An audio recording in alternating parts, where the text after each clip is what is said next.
How does job creation really happen? My name is Kosta Michailidis. I am a candidate for United States Congress in 2018, and this is the second video on this subject, how job creation really happens. In the last one, we covered a little bit about what it was like moving from a manufacturing-based economy to a service-based economy, and now stepping into an innovation economy. We looked at workforce fitness and made a couple of suggestions around what policy might look like to cope with changes that are happening. In this video, we're going to cover two specific examples. One is travel agencies and the other is self-driving cars. And we're going to look at the implications that those two innovations, or the innovations in those two areas, have on job creation. So let's dive right in. Travel agencies, there used to be people used to pick up the phone and call a travel agency, talk to a human, and that human would help them book a vacation. For the most part, that doesn't really happen anymore. People book their vacations using some combination of apps and websites. So they either do an all-inclusive package that they book online, or they book their flights in one service and use a different service to book their activities, and so on and so forth. So there aren't many travel agent jobs left, and there won't be very many going forward. The other innovation that's happening is self-driving cars. So many large tech companies are building self-driving cars that a computer can drive. And it looks like, we don't know, but it looks like within 10 years we're going to have lots of self-driving cars on the road, and we're already going to have lost many jobs to self-driving cars. So first, let's talk about, are these things good or are they bad? And the answer is both. So the fact that we can book vacations more easily using, websites and apps than we could before by calling up a person is probably a good thing. It makes booking a vacation cheaper. It makes it more accessible. You can scroll through a lot more options much more quickly. And some of the algorithms are starting to understand people's preferences. So the service is actually improving quite a bit. So that's nice. But it's bad because we're losing jobs. And people who previously, could go to work and make a decent living can't do that anymore doing that job. Same thing with self-driving cars. Any product that's shipped across the country in a truck is going to be cheaper when that truck is driven by a computer, because the wage will be less, and so the price you'll have to pay to ship your product across the country is lower, and so the price you'll charge your customers could be slightly lower. So we're going to see more affordable products for anything that we ship. We're also going to see more affordable taxi rides and bus rides and so on and so forth, because you don't need to pay a human to drive the vehicle. It's bad because we're talking about 5 million jobs or so that are going to be lost. So these are good and bad. And what we really want to try to do is make sure that as we step forward, we can both advance our civilization, have things like self-driving cars and have, a plethora of web services, but at the same time, don't create an economy where, you have only poor and super rich and there's no really thriving middle class. Right? So the idea is to have a thriving middle class and to have these advancements. That's what we're aiming for. So let's talk a little bit about how this relates to jobs. There are some people out there, some experts, who will say that it's okay that travel agents are losing their jobs because now there are app developer jobs and website developer jobs.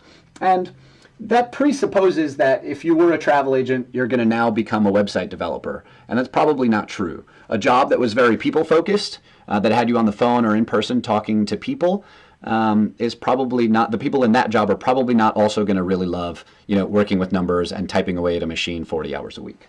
The preferences are probably different enough, and the education necessary to make that jump probably costs enough that not everyone who is a travel agent will become an app developer. Maybe some small portion will. What's far more likely to happen is that people who are website designers with a little bit of training will become website developers. And website developers with some training and maybe some mentorship will become software engineers. And software engineers with some training and mentorship will become data scientists, right? That's far more likely. Or people will step into an education program, get a master's degree, and skip a few steps up this ladder. So that's far more likely. But where that leaves sort of the rest of people, if you're not in one of these verticals, so to speak, one of these industry verticals, is that you're in what's called the shuffle. You're just going to kind of have to shuffle over to whatever job is available. And so one of the things that's been available so far has been, Uber and Lyft driver jobs. And so a lot of people have shifted over to those jobs. But with self-driving cars, those will likely disappear. And people will have to shift into the service industry and be a waiter or a waitress or work in the kitchen.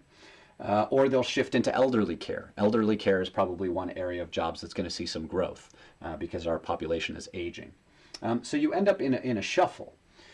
Now, there are some challenges because if you're in the shuffle, you probably can't afford your own health insurance, or you're struggling to do so. You probably can't afford to send more than one kid to college. You certainly can't afford to put yourself through a master's degree so you can get to here. So you're having financial challenges.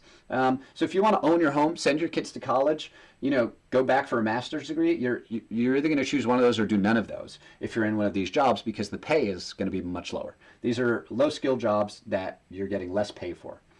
Up here, you probably have enough money to own a home long run, to send kids to college, maybe even to go through some retraining on your own, and sort of skip some steps in your career growth here. You can definitely afford your own healthcare insurance, or your employer is providing healthcare for you. So those are some of the differences. Now you can imagine if you live in an economy where most people are down here in the shuffle, it becomes really hard to provide healthcare for everybody. It becomes really hard to have great public education programs, or even free public education programs. Whereas if you have more people who are able to contribute at this level, if you have more people in these higher skilled, higher paying, higher value creation jobs, it actually becomes quite easy to pay for people's healthcare insurance. You can imagine if 80% of people are in high-paying, high-earning jobs, they don't have a problem buying their own healthcare insurance, owning their homes, and so on and so forth. And then whatever taxes they pay to social programs are only going to need to support a smaller portion of the population. So that sort of balances the system far more effectively. So one policy implication or one umbrella of policies that are relevant are to think around how do we get people from these types of jobs into these types of jobs. All right? That's going to be valuable not just for the people themselves, but for everybody in the system. So that's tremendously valuable. So that's one umbrella of policy ideas.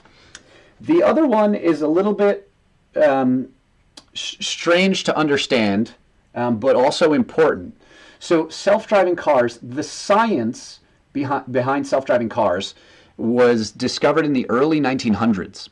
The math behind quantum mechanics that's necessary for the modern electronics revolution, right? For the smartphone in your pocket, for anything that works using a computer.